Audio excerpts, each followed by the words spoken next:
Welcome to Nurse Burnout Solutions, the show that empowers you to beat stress, reclaim your energy, and discover lasting fulfillment in your nursing career. I'm your host, Betty McLean. I'm a nurse with over 20 years of experience, and I'm also a certified life and certified burnout coach. I'm here to share expert insights with you, a lot of practical tools, and some inspiring stories. So join me as we navigate the challenges of a career in healthcare, and I help you find renewed purpose and resiliency, one episode at a time. Hello, and welcome back to the podcast. I'm going to try to keep this one fairly short and to the point, but it's a big topic that involves a lot of components. And like I said, I'm going to try to just give you the gist of it and let it go. But I want to talk about support and community and creating change when you are alone versus when you are in community. There is a quote that I found from Stephen Covey in his book, Principle Centered Leadership. And the quote is, "The key to growth is to learn to make promises and keep them." That may not be the first quote you were expecting to hear when somebody's talking about community and support and accountability, but at the heart of change, at the heart of growth and becoming a new, better version of yourself is the concept that you do what you said you're going to do.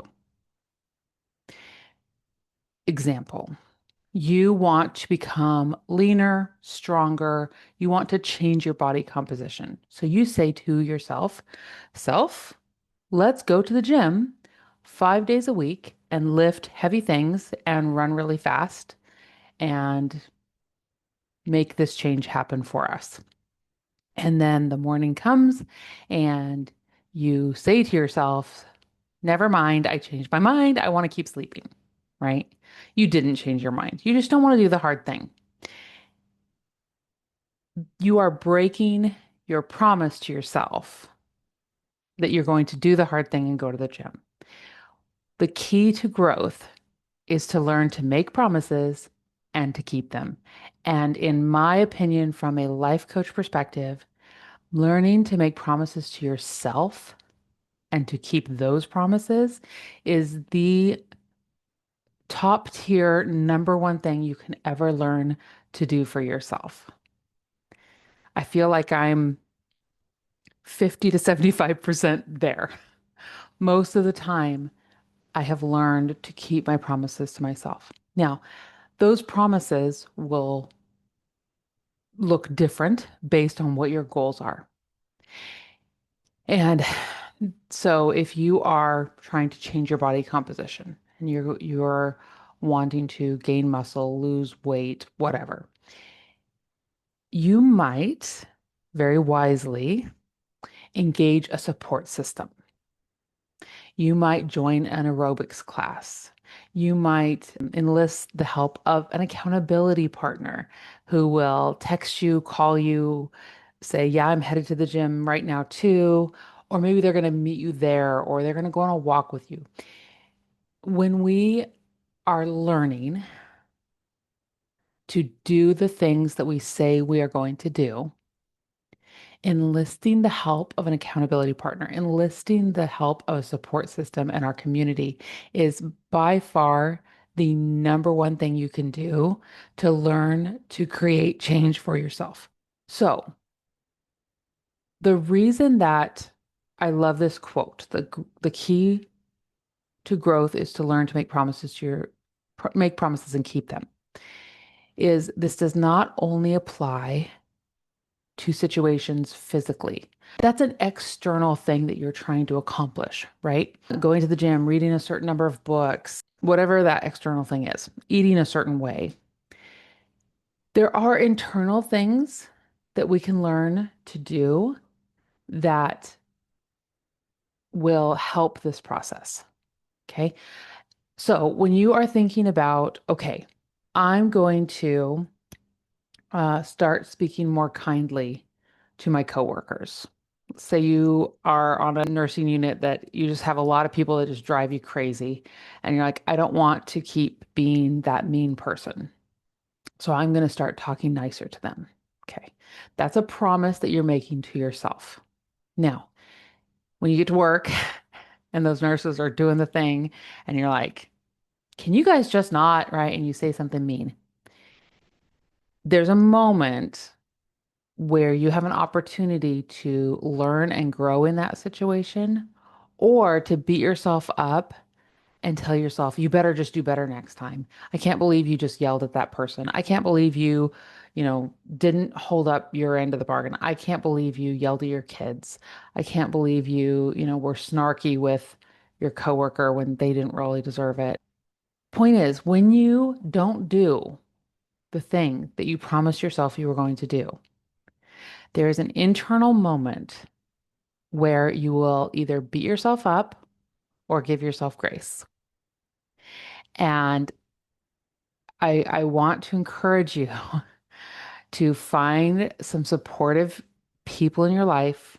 It's probably going to be a therapist or a life coach who can help you learn how to speak kindly to yourself. Because when it comes to creating discipline in your life, right, that's another word for keeping your promises that you make, discipline. When it comes to making promises and keeping them, having discipline in your life, the response that you have to yourself internally when you don't keep your promise, that will make or break that change that you're trying to create. When you fail, when you don't do the thing, when you break the promise, when you don't follow through, you get to decide if you're going to beat yourself up or if you are going to say, wow, interesting how that worked out. Let's get curious about how we can do better next time. It's a not so subtle difference. You can either beat yourself up and try to strong arm yourself into being better, or you can take a breath and get curious and say, yeah, looks like you didn't follow through there. What do we want to try differently next time? How are we going to make this change next time and make it work? So when it comes to making changes in your life, up leveling, uh, enjoying your work, right? The power of having a community and not just when I say community or support, I'm not talking about those people in your life who are just like yes men, who are like, oh, I can't believe your coworker did that. You had every right to talk snarky to them. Yeah. When we're trying to reach a goal, to uplevel our life, when we are trying to make changes, we need a supportive community who is willing to help us ask the hard questions. We need people, friends, like good friends in our life who are willing to say, wow, you kind of blew it there. Do you need to apologize? Let's talk about how you want to do better next time, right? And ask the good questions. Not all friends can do this. I and I don't think it's the role of most friends. Most friends cannot be that like questioning sounding board for you, and that's okay. Because sometimes it's nice to just have somebody that you can vent to, right? Who are like, that's right, you deserve to be angry. But that will not help you move forward. Having a life coach or a therapist or a group that can act as that accountability for you is a game changer when it comes to making real sustainable change in your life. Having people who love you and care about you and want to see you succeed around you is so important. And giving them permission, like for an accountability partner, you give them permission to ask the hard questions. Why didn't you go to the gym today? Not from a place of like, I can't believe you. Again, just like that internal voice, you can have the critic or you can have the supportive person who wants to see you succeed and wants to ask you the good questions. So when you're thinking about making changes and you're thinking about the people in your life who are going to support you and help you get there, ask yourself, are they someone who is just a yes man? Are they just going to tell you what you want to hear, or are they going to ask the good questions? And if you're ready for some honest to goodness, authentic support, I am creating a group coaching program that's going to be launching in the next week. And also, I'm just available. Let's talk about where you're feeling stuck. Where are you not keeping your promises? And how do you want to do better? We can figure it out together. You're welcome to go to my website, bettymclean.com, and you can sign up for a free burnout call where we talk about where your struggles are and what the next best steps for you are. You can go to my Facebook and my Instagram, or you can just email me, info@bettymclean.com. Tell me where your struggle is, and I will help you figure out what your next best steps are.